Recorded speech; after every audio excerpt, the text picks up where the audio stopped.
Jemaat yang dikasihi Tuhan kita Yesus Kristus, salam damai untuk kita semua.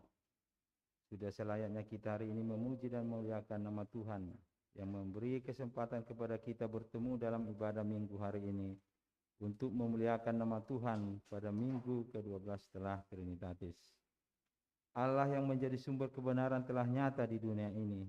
Oleh karena itu, marilah kita memasuki ibadah kita dengan berdoa di dalam hati masing-masing, diiringi musik preludium.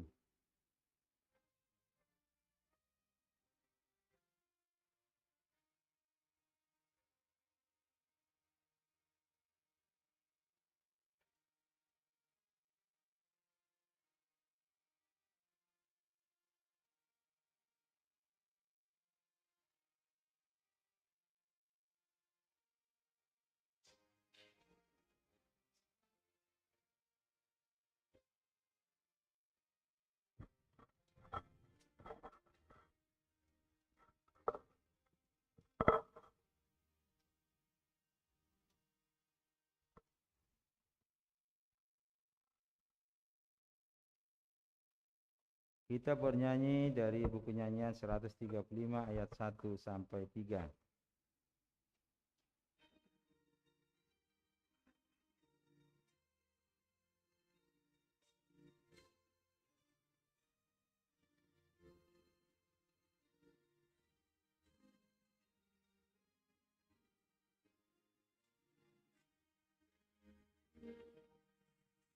Berkumpul di hadapan ya Yesus kami umat-Mu, berbakti satu hati.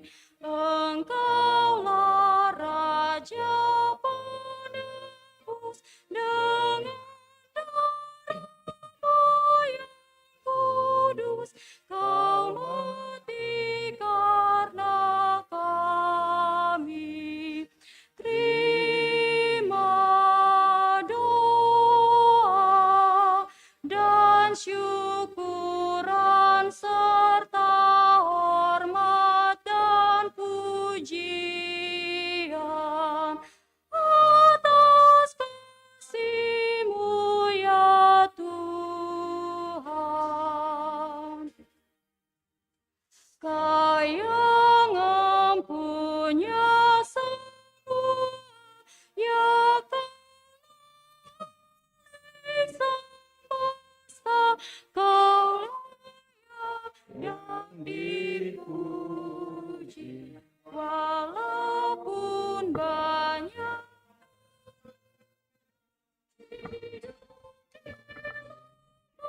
dosanya, akan dituruti. Pasti nanti Kau perkasa mengalahkan kegelapan. Kaulah Tuhan yang dipuji.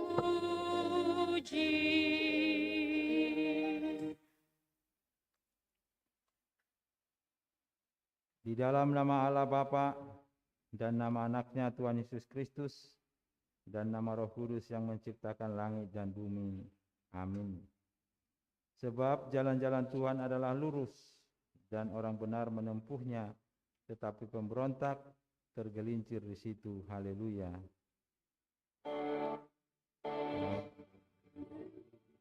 Haleluya, haleluya, haleluya.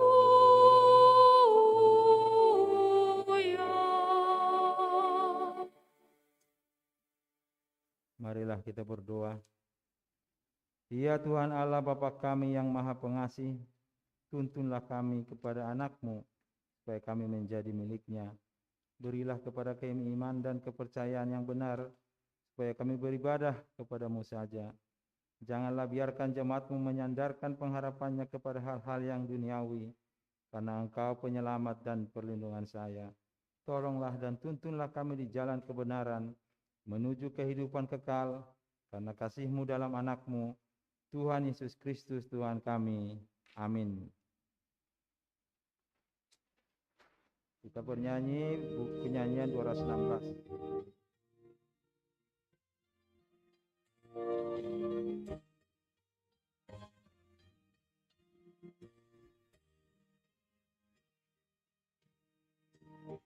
Biar gunung berteruntuk, bukit-bukit bergerak, namun kasih Tuhan utuh, janji Tuhan pun tetap. Kasih karunia-Mu tak beranjak dari-Mu. Firman dan perintah Tuhan ku taati selalu, akan selamatlah jiwaku oleh firman Tuhanku. Kasih karunia-Mu tak beranjak dari-Mu.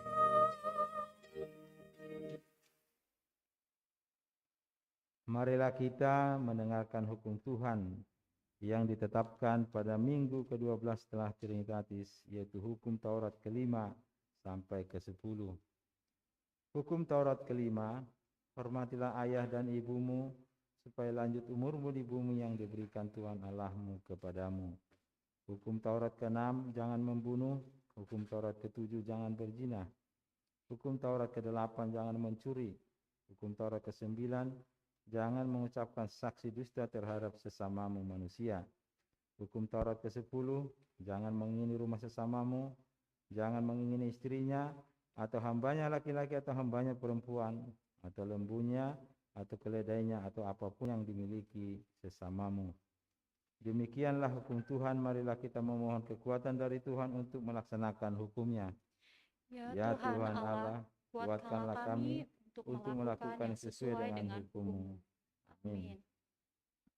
Kita bernyanyi buku nyanyian 162, 1 dan 3.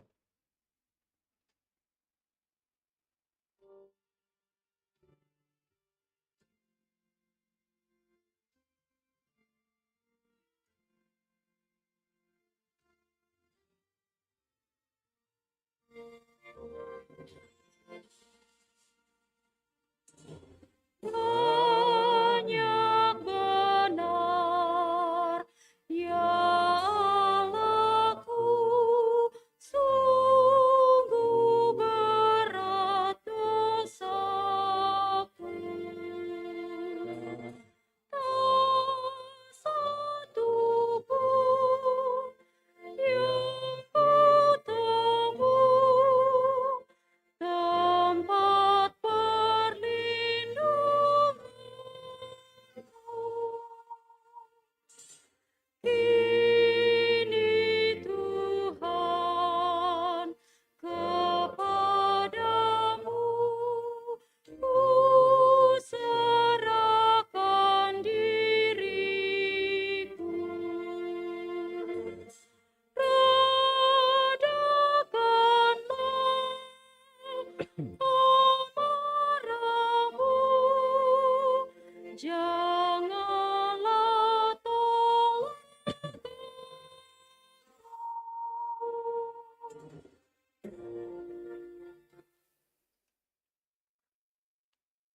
Marilah kita merendahkan diri untuk mengaku dosa-dosa kita.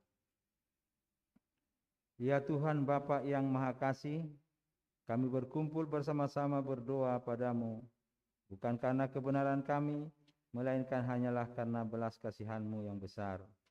Kasihanilah dan ampunilah segala dosa dan kesalahan kami. Bangunkanlah hati dan jiwa kami, supaya kami dapat meninggalkan segala perbuatan kami yang jahat, dan kami beroleh hidup yang baru di dalam Yesus Kristus Tuhan kami. Amin.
Marilah kita mendengar janji Tuhan tentang pengampunan dosa-dosa kita. Demikianlah firman Tuhan. Aku telah menghapus segala dosa pemberontakanmu seperti kabut diterbangkan angin, dan segala dosamu seperti awan yang tertiup. Kembalilah kepadaku, sebab aku telah menebus engkau. Kemuliaan bagi Allah di tempat yang maha tinggi. Amin. Kita bernyanyi dari buku nyanyian 136 ayat 1 sampai 2.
Epistel pada minggu ke-12 setelah Trinitatis tertulis dalam kitab Roma 12 ayat 17 sampai 21. Janganlah membalas kejahatan dengan kejahatan, lakukanlah apa yang baik bagi semua orang.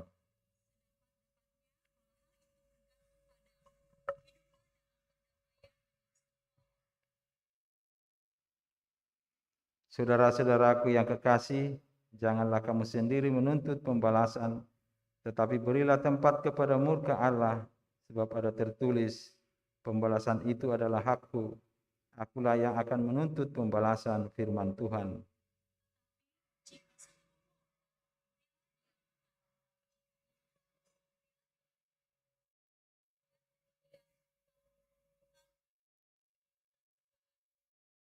Janganlah kamu kalah terhadap kejahatan, tetapi kalahkanlah kejahatan dengan kebaikan. Demikianlah firman Tuhan. Berbahagialah orang yang mendengar firman Tuhan serta merenungkannya. Amin.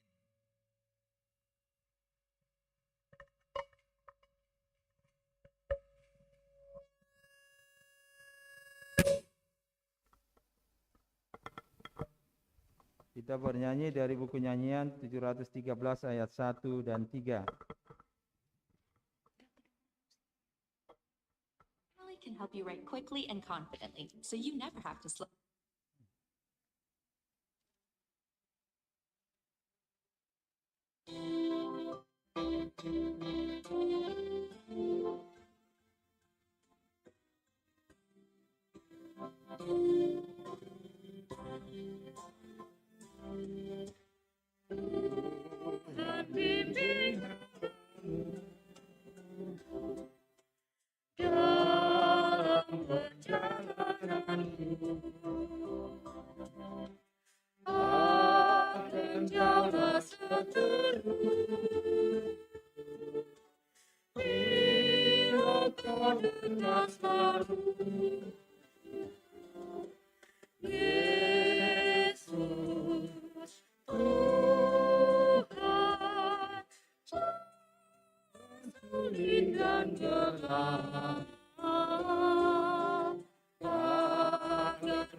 Marilah kita bersama-sama mengaku iman kepercayaan kita. Sebagaimana teman-teman seiman di seluruh dunia, kita bersama-sama mengucapkannya.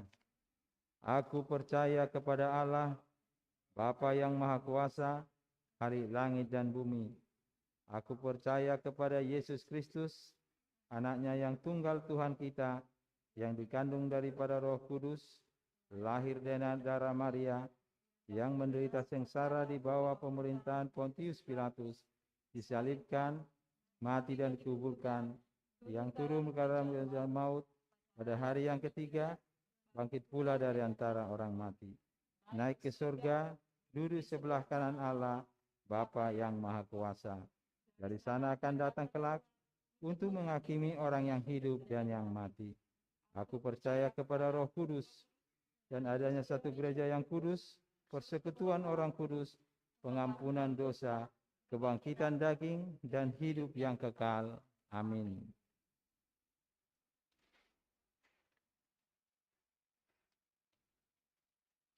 Kita mendengarkan warta jemaat dan doa syafaat.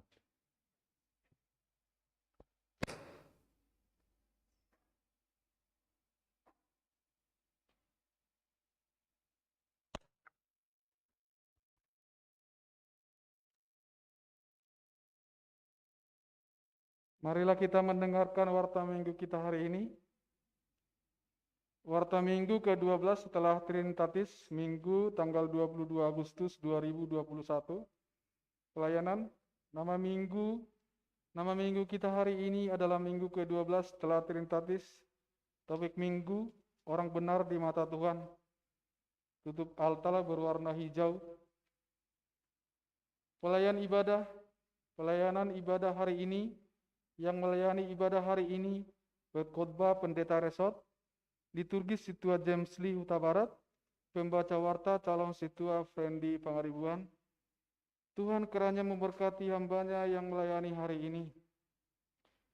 Pelayan ibadah minggu depan tanggal 29 Agustus 2021, yang melayani ibadah minggu tanggal 29 Agustus 2021, khotbah Pendeta Resort, liturgis Situa Poltak Panggabean, pembaca warta calon Situa Evelinda Sigalingging. Tuhan kiranya memberkati pelayanan para hambanya Ibadah Minggu semi virtual. Pada saat ini kita melakukan ibadah semi virtual. Para petugas ibadah dan warga jemaat dapat hadir di gereja dengan kapasitas maksimal 50% dengan tetap menerapkan protokol kesehatan. Bagi warga jemaat yang lansia, ibu menyusui, dan memiliki sakit turunan atau bawaan, dapat mengikuti ibadah dengan menggunakan YouTube channel dan Facebook group channel kita. Ibadah sekolah minggu tetap dilaksanakan melalui Zoom meeting. Terima kasih. Sekolah minggu pada hari Sabtu tanggal 28 Agustus 2021, sekolah minggu akan mengadakan webinar penggunaan aplikasi bergambar untuk membuat video klip untuk anak-anak sekolah minggu masuk pukul 10 WIB. Demikianlah diberitahukan. Jadwal kegiatan katekisasi CD. Pada hari Minggu tanggal 29 Agustus, HKBP akan melakukan peneguhan CD kepada 3 orang pelajar CD. Diberitahukan kepada kita semua jadwal-jadwal kegiatan katekisasi CD. Pertama, pada hari Minggu tanggal 22 Agustus 2021 pukul 16 WIB, gladi bersih secara online. Kedua, pada hari Sabtu tanggal 28 Agustus 2021 pukul 15 WIB, ibadah pemberangkatan atau retreat pelajar CD secara online dengan aplikasi Zoom. Ketiga, pada hari Minggu 29 Agustus 2021 pukul 8.30, ibadah Minggu peneguhan CD dan perjamuan kudus secara konvensional. Gerakan 1000 per hari dukung dana pensiun HKBP. Perlu diberitahukan kepada semua warga jemaat HKBP bahwa HKBP saat ini sebagai badan pendiri dana pensiun HKBP memiliki utang ke lembaga dana pensiun negara sebesar 144 M. Oleh karena itu, pimpinan HKBP menyuarakan agar kita warga jemaat mendukung programnya gerakan 1000 per hari untuk mendukung dana pensiun HKBP. Bagi warga jemaat HKBP yang tergerak hatinya dapat mengirimkannya secara teratur per bulan, tribulan, semester, atau per tahun sesuai dengan kerahan hati kita masing-masing. Gerakan 1000 per hari dapat dikirim ke rekening dana pensiun HKBP secara langsung ke rekening BNI nomor 0061 25 5696, Mandiri nomor 10500 0208 6514, BRI nomor 0053 01 000 517 31.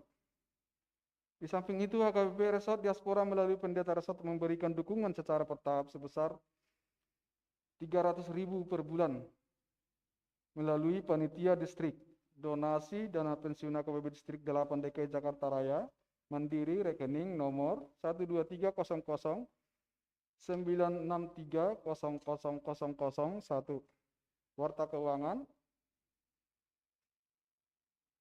penerimaan saldo pertanggal 14 bulan 8 2021 untuk Huria Rp95.889.530, untuk pusat Rp491.000, untuk uang PTK Rp22.424.820.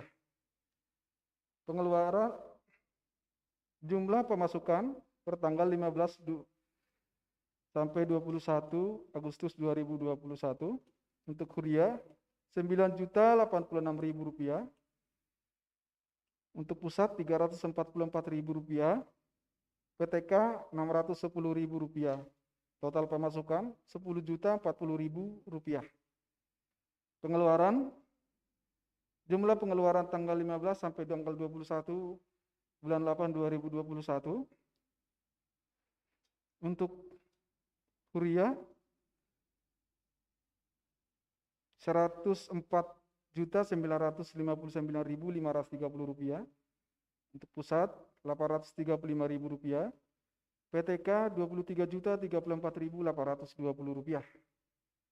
Saldo akhir pertanggal 21 bulan 8 2021 Rp128.829.350, dikurangi uang kantor pusat Rp835.000, total saldo uang huria dan PTK per tanggal 21 bulan 8 2021 Rp127.994.350. Topik 2 minggu kita hari ini, mari kita mendoakan. Pertama, pandemi virus corona 19 agar segera berlalu dari muka bumi ini. Kedua, Pendeta Dr. Binsar Jonathan Boru Pardede isolasi mandiri dan dirawat di Rumah Sakit PGI Cikini. Ketiga, Situa R. Boru Panjaitan atau Situa Pensiun Opu Anandro Boru, pemulihan di rumah. Keempat, Dr. T.A. Simatupang Boru Tambunan, rawat jalan dan pemulihan di rumah. Kelima, Situa Nyonya R. Manurung Boru Siaturi, semoga diberi Tuhan kekuatan dan pemulihan. Keenam, Bapak S. Hutauruk Boru Sitohang atau Bapak Ipana, rawat jalan dan pemulihan di Kanada. Ketujuh, Bapak Huta Barat Boru Nababan, rawat jalan di Monapasokit.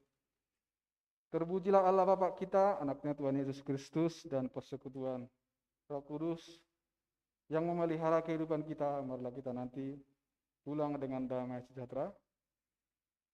Mari kita satukan hati kita, mari kita berdoa. Puji dan syukur kehadirat-Mu Tuhan, di mana pada pagi hari ini Kau berikan pada kesempatan pada kami untuk berkumpul memuji dan memuliakan nama-Mu ya Tuhan. Tuhan, pada kesempatan pagi ini kami boleh berdoa untuk saudara-saudara kami yang kurang sehat atau pemulihan di rumah. Kiranya Tuhan menyertai mereka, memberikan kesehatan. Kiranya Tuhan memberikan kekuatan kepada mereka lepas pribadi.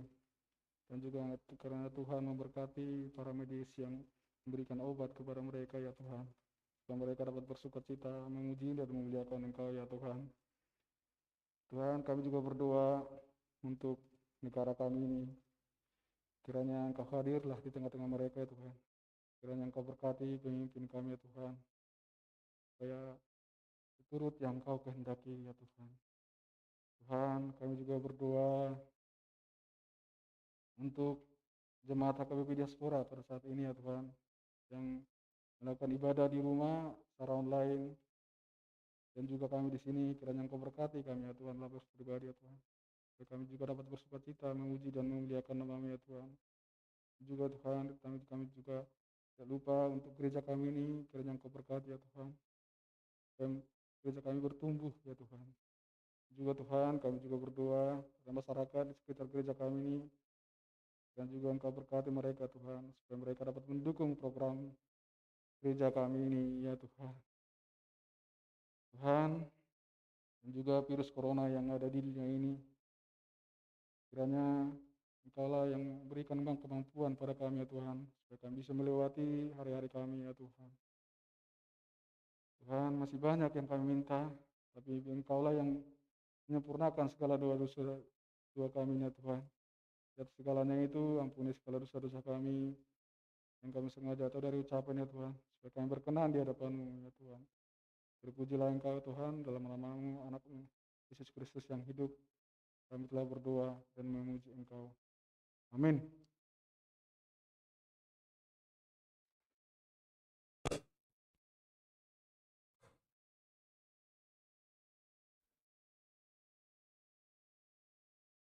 Kita bernyanyi dari buku nyanyian 343 ya sampai seterusnya, sambil mengumpulkan persembahan ke Huria dan ke pusat.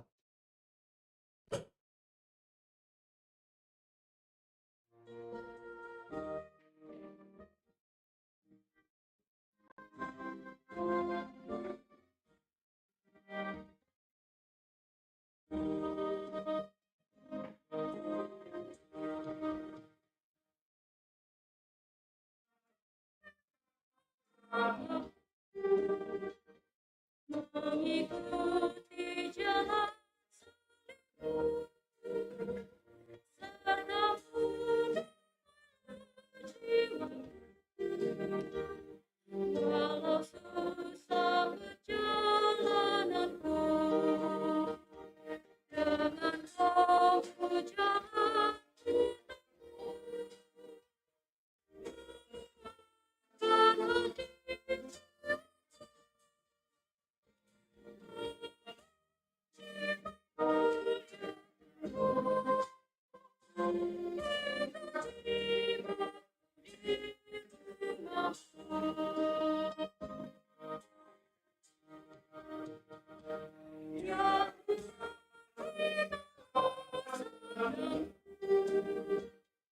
hatiku siap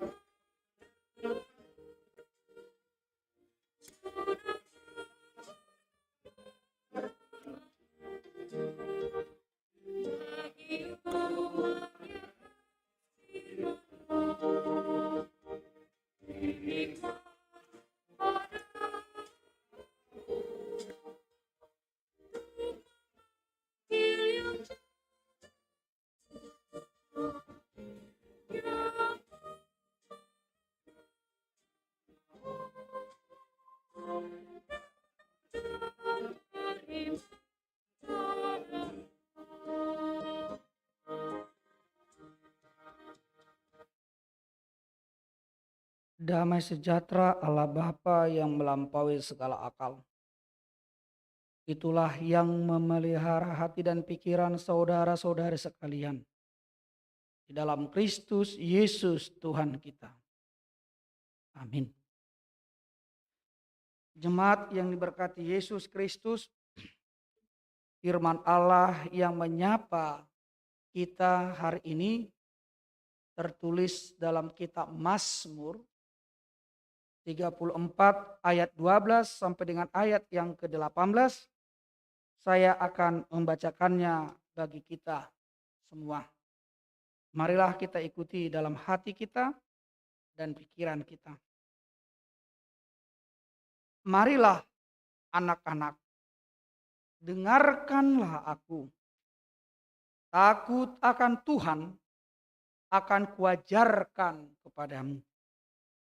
Siapakah orang yang menyukai hidup, yang mengingini umur panjang untuk menikmati yang baik? Jagalah lidahmu terhadap yang jahat dan bibirmu terhadap ucapan-ucapan yang menipu. Jauhilah yang jahat dan lakukanlah yang baik. Carilah perdamaian dan berusahalah mendapatkannya. Mata Tuhan tertuju kepada orang-orang benar dan telinganya kepada teriak mereka minta tolong. Wajah Tuhan menentang orang-orang yang berbuat jahat untuk melenyapkan ingatan kepada mereka dari muka bumi. Apabila orang-orang benar itu berseru-seru, maka Tuhan mendengar dan melepaskan mereka dari segala kesesakannya. Demikianlah firman Tuhan.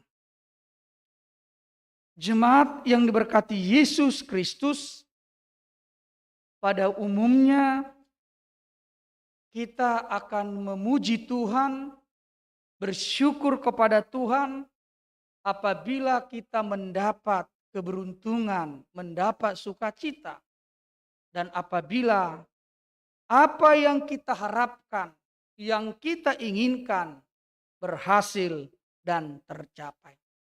Itu hal yang wajar. Karena memang kita selalu beranggapan kesuksesan, keberhasilan, dan pencapaian-pencapaian itu seolah-olah menjadi ukuran berkat-berkat Tuhan. Tetapi ketika pergumulan terjadi, penderitaan terjadi, sama seperti pandemi COVID-19 yang saat ini masih meresahkan kita. Kita melihat itu menjadi sesuatu momok yang menakutkan bagi kita, yang membuat kita tidak pernah bisa tenang dan tidak bisa nyaman dalam menjalani kehidupan kita. Kita gelisah, khawatir, bahkan kita sering hanya meratapi nasib kita. Mengapa seperti ini yang harus saya alami? Apakah tidak ada lagi sesuatu harapan yang baru? Apakah tidak ada lagi sesuatu yang menjadi titik terang akan perjalanan kehidupan kita? Belum lagi di tengah-tengah pandemi COVID ini, banyak orang-orang tertentu yang memanipulisir menggunakan kesempatan ini bukan justru peduli, simpati kepada orang lain, tapi justru menggunakan ini untuk memeras, menindas, menyengsarakan, dan bahkan memunculkan persoalan-persoalan baru di tengah-tengah kehidupan kita. Namun berbeda dengan Daud. Jika pada umumnya orang bersuka cita, bersyukur kepada Tuhan, memuji Tuhan karena keberhasilan yang diperoleh. Tapi kalau kita berbicara tentang Daud, dia menyampaikan pujiannya, bersyukur kepada Tuhan. Ternyata di tengah-tengah pergumulan yang berat yang dihadapi. Apakah yang memampukan Daud? Apakah yang menjadikan Daud memuji Tuhan di tengah titik terendah persoalan hidup yang dilaluinya? Yang pasti, pengenalannya dengan Tuhan. Iman percayanya kepada Tuhan menjadi jaminan bahwa dia mampu menghadapi pergumulan dan penderitaan. Kalau kita sebenarnya Bapak Ibu sekalian membaca dalam 1 Samuel 21 ayat 13 sampai dengan 15 dan selanjutnya, ini sebenarnya pengalaman Daud di mana dia dikejar-kejar, diburu oleh Saul, raja yang resmi pada saat itu. Saul memahami Daud itu sebagai lawan, saingan politik yang harus disingkirkan. Jika Daud itu dipelihara, dibiarkan, Saul dan dinastinya, kerajaannya merasa terganggu dan tidak bisa nyaman. Mengapa bisa terjadi seperti itu padahal Daud orangnya baik? Persoalannya bukan pada Daud. Persoalannya kepada simpatis dan empati dari semua rakyat Israel kepada Daud melebihi kepada Saul sebagai raja resmi. Kita bisa bayangkan kalau saya misalnya contohnya pendeta resmi di HKBP Resort Diaspora, ternyata justru jemaat HKBP Diaspora mengeluh-elukan pendeta yang lain. Yang HKBP tapi bukan di diaspora. Itu menjadi satu gambaran juga adanya kebencian Saul kepada Daud. Saya raja, kok justru Daud yang menjadi pujian, menjadi pusat perhatian. Akhirnya Saul melihat Daud ini saingan ini. Jangan-jangan dia berusaha membangun kekuatan dengan para simpatisannya untuk menggulingkan tahtanya. Jadi kalau kita melihat sebenarnya ketakutan Saul kepada Daud. Jangan-jangan suatu hari dia bangkit untuk menggulingkan kerajaan. Dan kalau kita juga bisa melihat kenapa Hitler melakukan genosida, pembunuhan massal kepada orang-orang Yahudi. Itu juga adalah merupakan gambaran ketakutan Hitler jika Yahudi itu akan mendominasi, menguasai dunia ini dengan kemampuan mereka. Dan mengapa juga Israel diperbudak di Mesir selama 400 tahun? Karena memang Mesir takut Israel itu akan bangkit justru menggulingkan kekuasaan resmi orang Mesir. Dan ini juga contoh di negara kita. Mengapa orang-orang Kristen itu, mengapa orang-orang minoritas itu sering mengalami penindasan, kekerasan? Karena hal yang harus kita lihat, gambaran ketakutan dari orang-orang tertentu jika kita mampu mempengaruhi dunia dengan melalui kemampuan intelektual dan juga keteladanan kita. Ini mebir sudia manginangi. Mebir molohita ubalga. Mebir molohita lebih mampu. Gabe dipatupa maka kesulitan peraturan-peraturan yang mencoba melakukan pembatasan-pembatasan. Semua itu adalah merupakan gambaran dari ketakutan-ketakutan. Namun kalau kita bisa melihat dari perjalanan Daud ini, di tengah-tengah ketakutannya dia tetap tenang. Di tengah bahaya ancaman nyawa yang harus dihadapinya, dia tidak pernah kalut. Respon dia kepada pergumulan itu tidak gegabah. Tidak takut yang berkelebihan. yang membuat dia tidak tenang berpikir. Pada saat ini banyak manusia ketika diperhadapkan dengan persoalan dia akan kalut. Apalagi seorang ibu, kalau kita tahu anaknya demam atau sakit, karena begitu kasihnya kepada anaknya, kadang dia bingung, dia hanya bisa menjerit, bisa menangis, tapi tidak berbuat apa-apa. Banyak seperti itu pengalaman seorang ibu. Ketika tahu anaknya sakit, demam, dia tidak bisa merespon, hanya menangisi, menggendong-gendong bayinya. Tapi dia tidak mencari solusi karena dia sudah kalut. Oleh sebab itu sebenarnya Daud, dia mencoba dia dengan tenang. Kenapa dia tenang? Karena dia tahu bahwa yang terjadi atas dirinya bukanlah karena ada sesuatu yang salah dilakukannya kepada Tuhan. Tidak ada sesuatu yang salah di dalam kehidupannya jika orang membenci dia karena kesetiaannya, karena ketaatannya, karena kebaikannya. Itu bukan masalah dari dia, tapi itu masalah orang yang membenci dia. Dus dia manginang songok kita. Molo nadinggat do hita dia sugo colma. Molo alani haporsyota do hita dia sugo colma. Dang salatai. Alai salani halakadwi naso mampu menerima perbedaan dan kebaikan kita. Tetapi kalau kita dibenci orang karena perbuatan-perbuatan kita yang tidak benar, karena kejahatan yang kita lakukan itu wajar.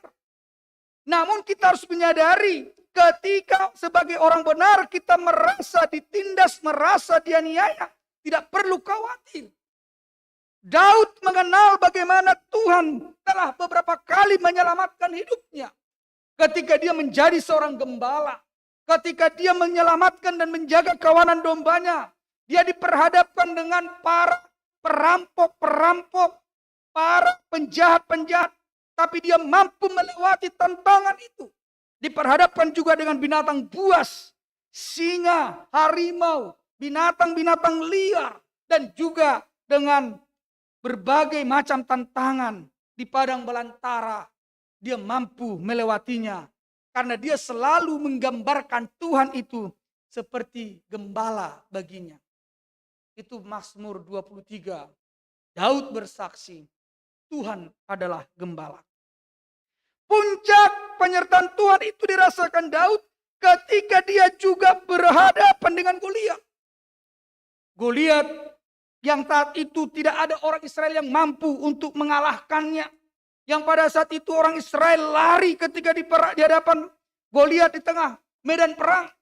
Tapi dengan kecakapan, keyakinan kepada Tuhan, Daud tampil di depan dan mengalahkan Goliat.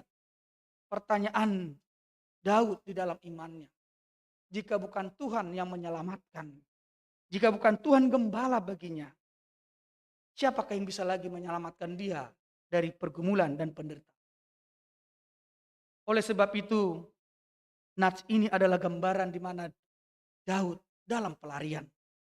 Dia dikejar-kejar oleh Saul. Tetapi ketika kerajaan Israel itu, Saul sudah memberikan surat perintah bersama pasukannya, siapa yang bisa mendapat Saul, mendapat Daud, dia bisa dibunuh. Perintah, kita bisa gambarkan dalam pikiran kita, seorang pelarian, di mana perintah resmi dari kerajaan untuk menangkap dia, membunuh dia. Akhirnya dia pergi lari ke daerah yang lain. Dan dia berada pada saat itu di daerah negara lain ataupun bangsa lain bertemu dengan kerajaan yang bernama di situ Abimelek.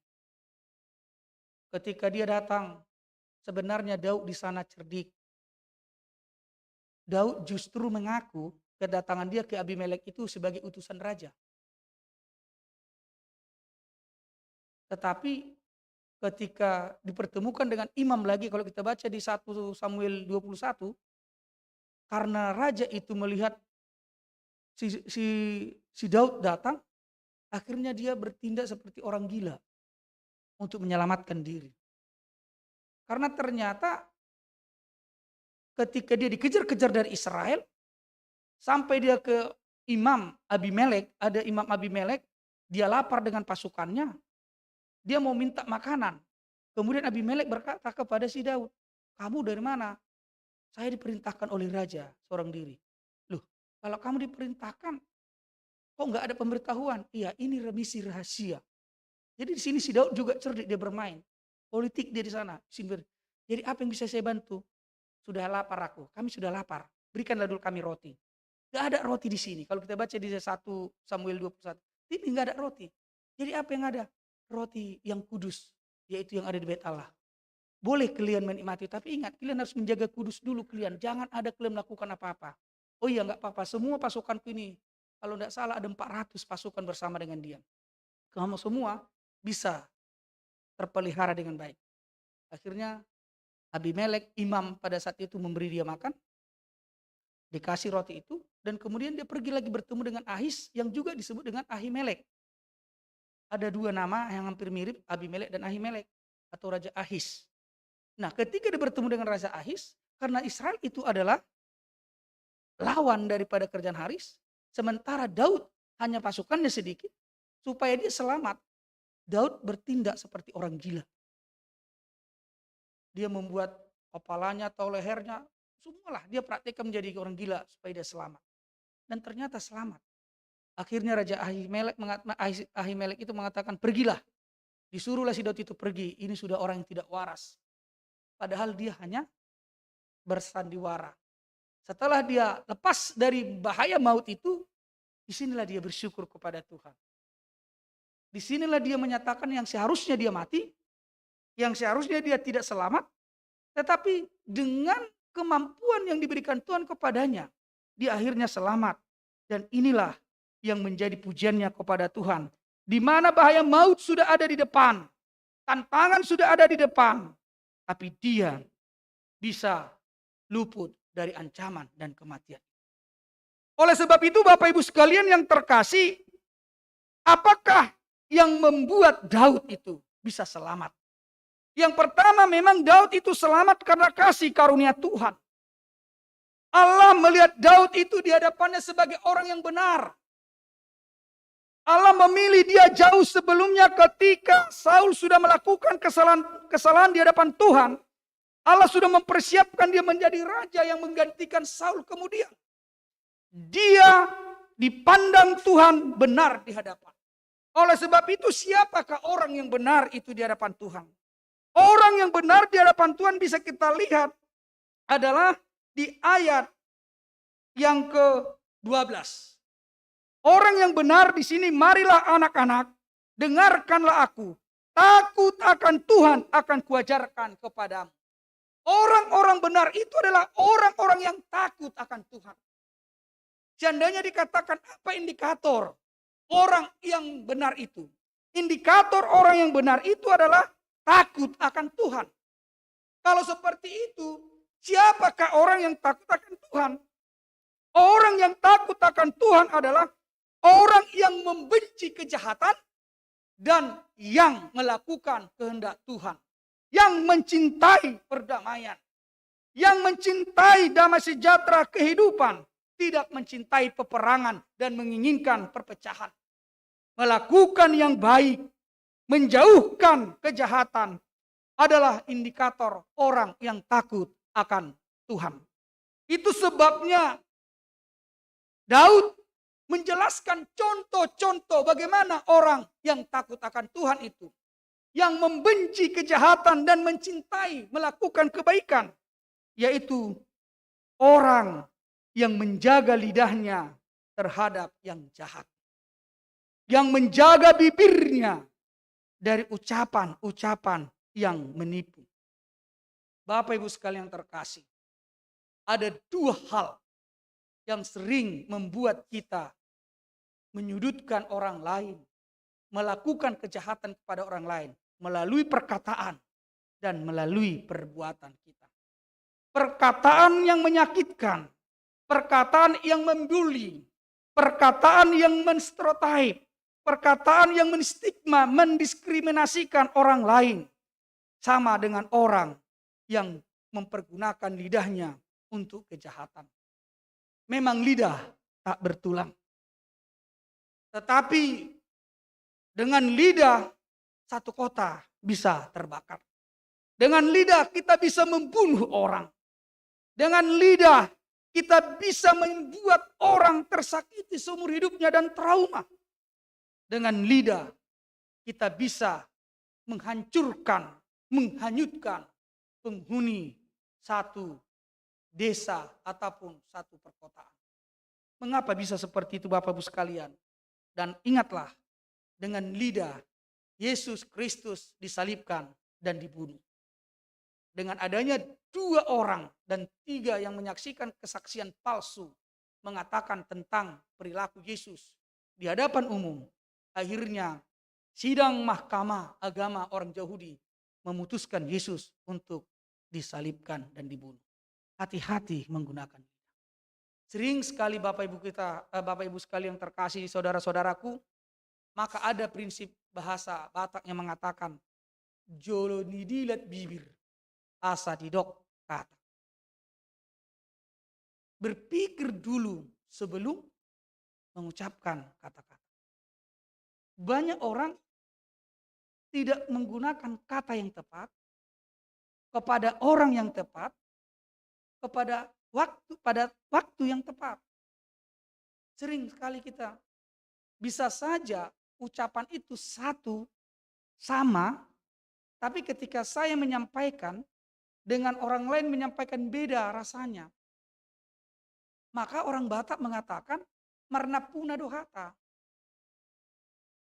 Mengerti Bapak Ibu sekalian apa artinya marna puna dohata? Tidak semua orang bisa mengucapkan satu pernyataan itu.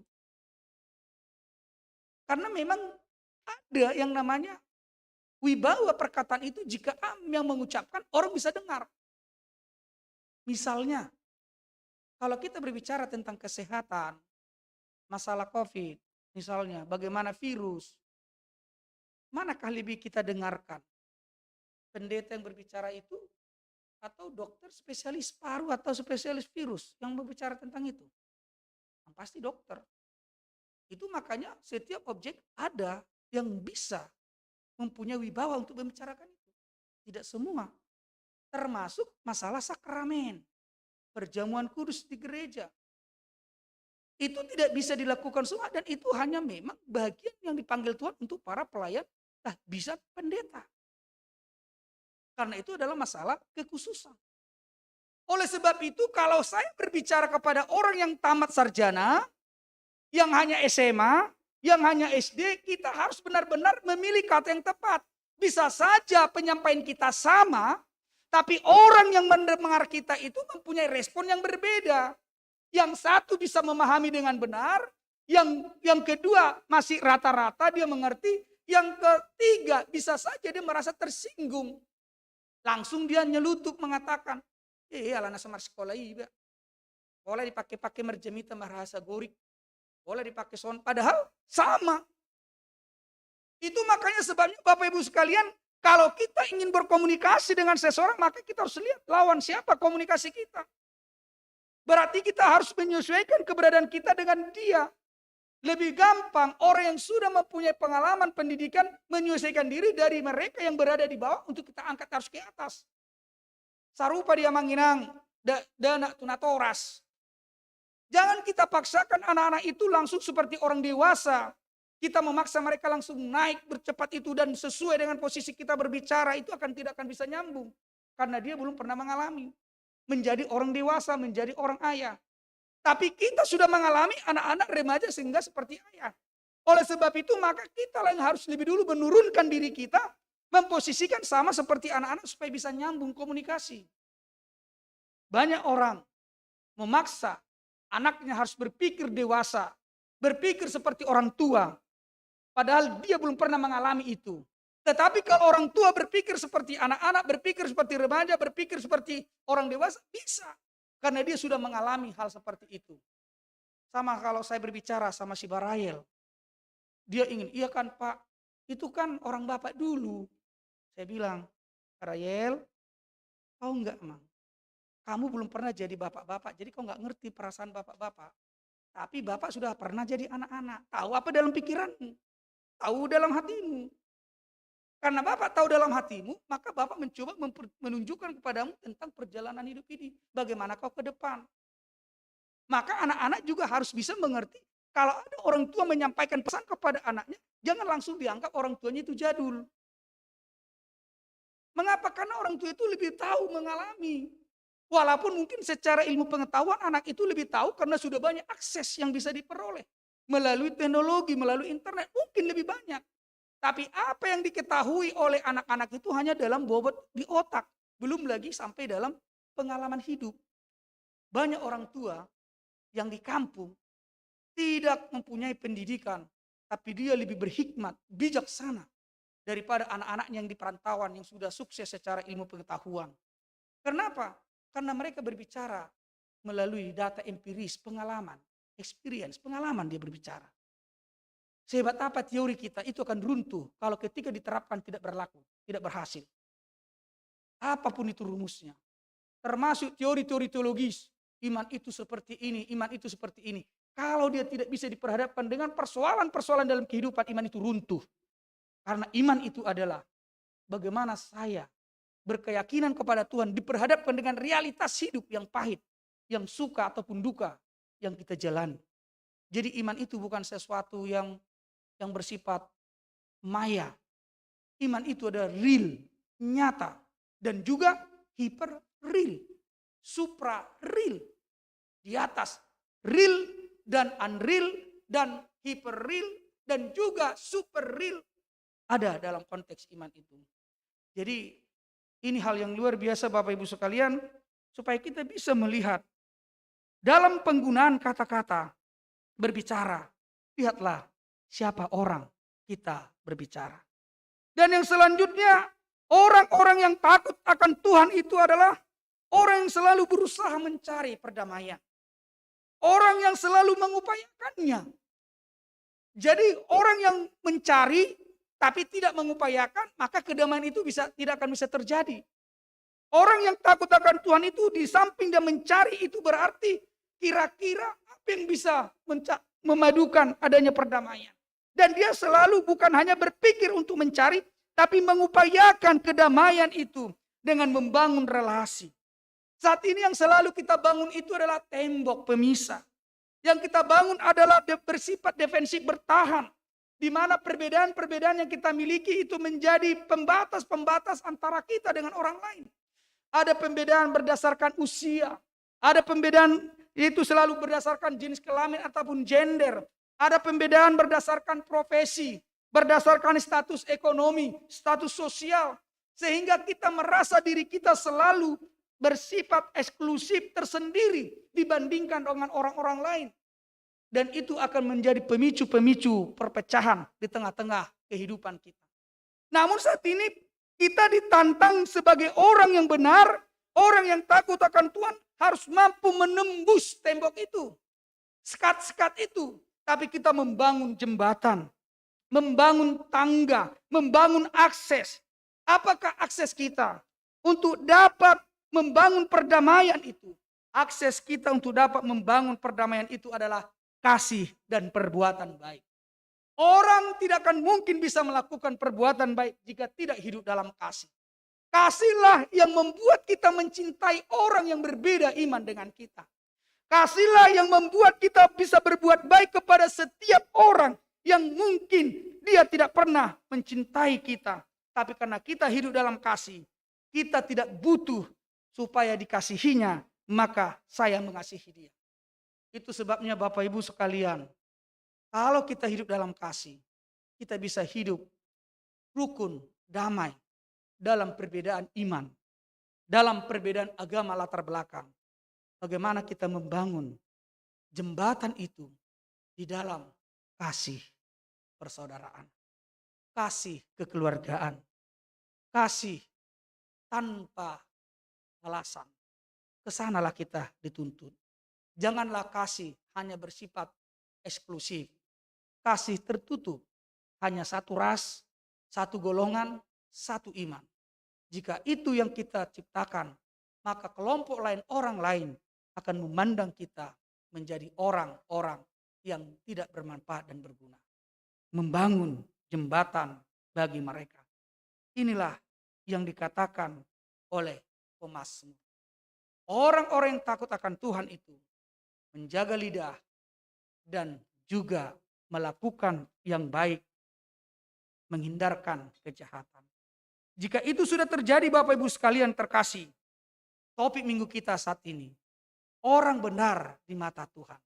Itu berarti bagaimana orang yang benar itu di hadapan Tuhan. Yang pertama, Tuhan menjamin keselamatan hidupnya. Itu di ayat 12. Jadi di ayat kita bisa lihat itu tadi di ayat 13. Siapakah orang yang menyukai hidup, yang mengingini umur panjang untuk menikmati yang baik? Orang-orang di hadapan Tuhan. Maka dia hidupnya dipelihara oleh Tuhan. Maka hidupnya akan diberkati. Hidupnya akan dilindungi, dijamin oleh Tuhan.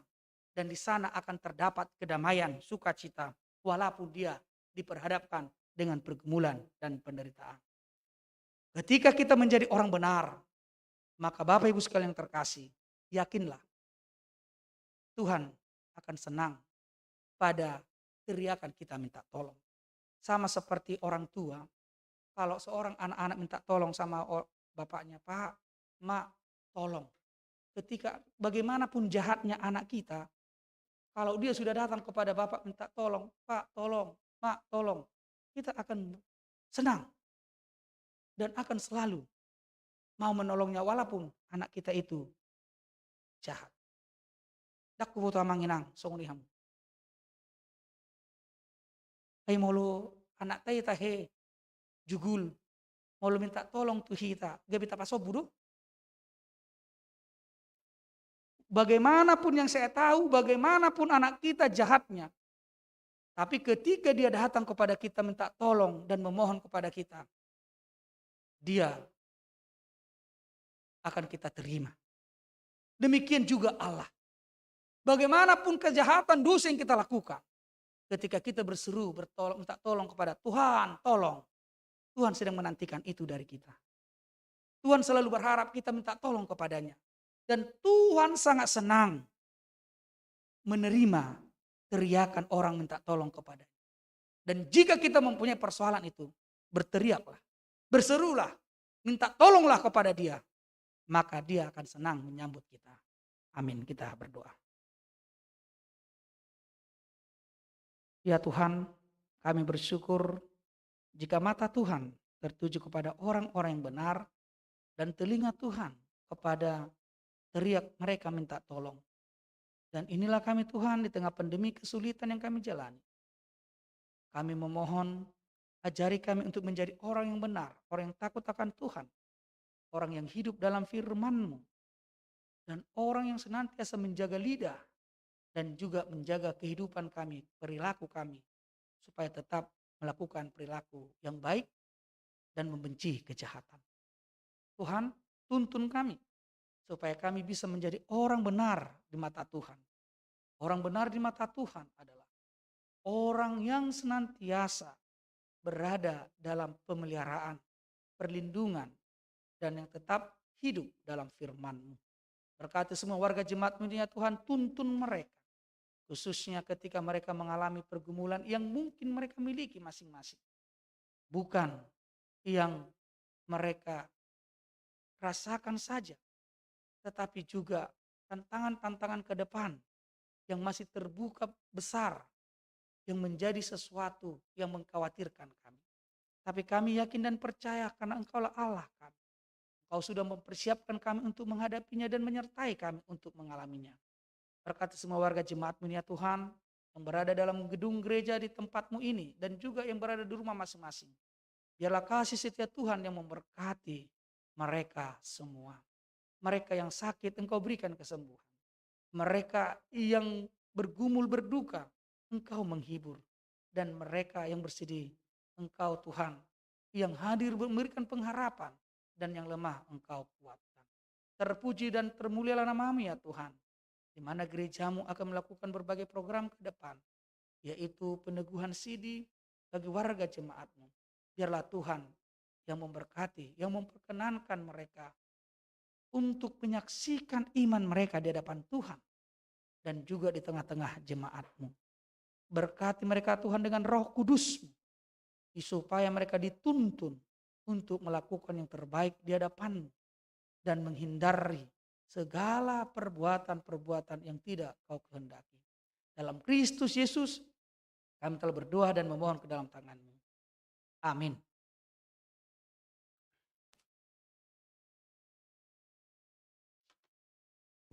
Kita bernyanyi dari buku nyanyian HKBP nomor 770 ayat 1 dan selanjutnya sambil mengumpulkan persembahan kita.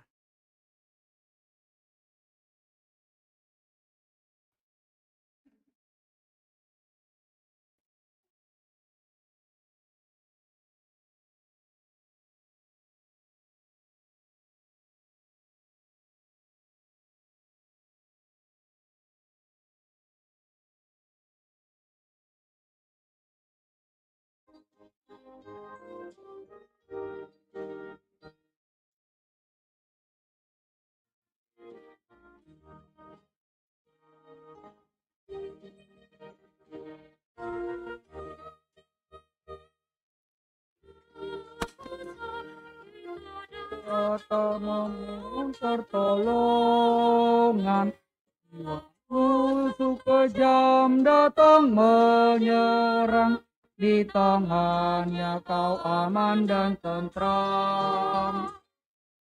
Musuh kejam datang menyerang, di tangannya kau aman dan tentram. Tuhan Allahmu perkasa, gunung batu pelindung sempurna. Jiwamu yang sesak hanya sebentar, segera kau memuji namanya. Jiwamu yang sesak hanya sebentar, kau memuji namanya. Ayat 3 kita nyanyikan. Pujian merdu kepada Tuhan dari semua orang percaya. Dengan kuasa Tuhan kita akan menang, sampai kita ke surga yang bakal.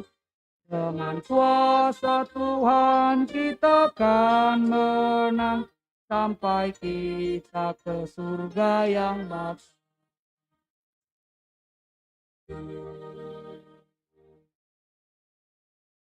Marilah kita berdoa untuk menyerahkan persembahan kita kepada Tuhan. Ya Allah Bapa kami yang di surga, kami mengaku bahwa Tuhan adalah sumber dari segala karunia yang melimpah dalam kehidupan kami masing-masing. Sebagian daripada karunia itu kami serahkan kembali sebagai persembahan kepada Tuhan. Terimalah dan berkatilah persembahan umat-Mu ini, agar dapat kami pergunakan untuk pekerjaan dan pelayanan kerjaan Tuhan di dunia ini. Bukalah hati kami untuk mengenal betapa banyak berkat dan karunia yang kami peroleh dari Tuhan, supaya kami senantiasa bersyukur kepada-Mu di dalam nama Yesus Kristus Tuhan kami. Amin.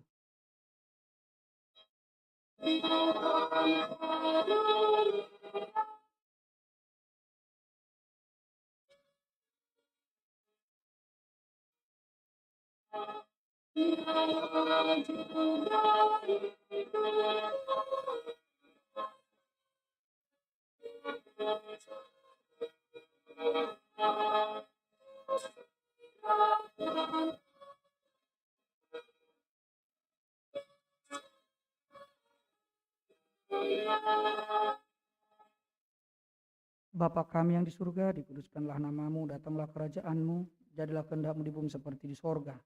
Berikanlah kami pada hari ini makanan kami yang secukupnya, dan ampunilah kami akan kesalahan kami, seperti kami juga telah mengampuni orang yang bersalah kepada kami. Dan janganlah membawa kami ke dalam pencobaan, tetapi lepaskanlah kami daripada yang jahat.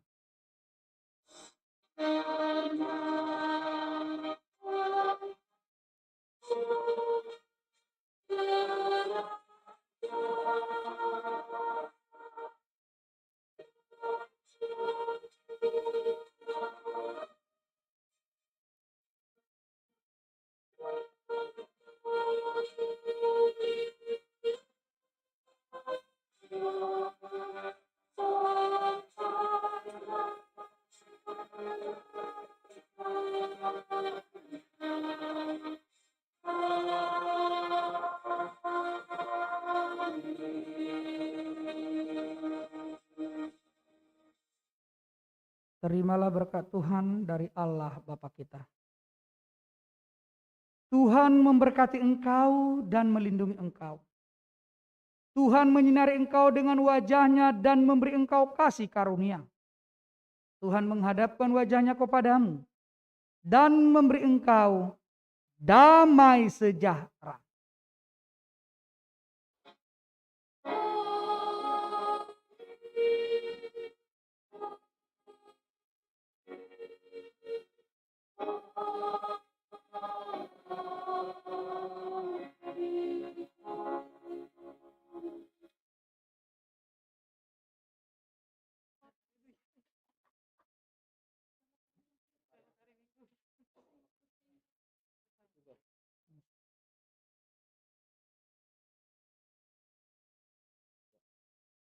Bapak Ibu sekalian terkasih, Jemaat HKBP Persok Diaspora yang berada dalam gedung gereja dan yang berada di rumah masing-masing yang mengikuti ibadah kita secara online. Kami para pelayan yang bertugas hari ini, pengkhotbah liturgis dan pembaca warta dan juga di sini song leader kita dan semua yang mendukung pelayanan ibadah hari Minggu ini, kami mengucapkan kepada kita semua, selamat hari Minggu bagi kita semua. Horas madihita.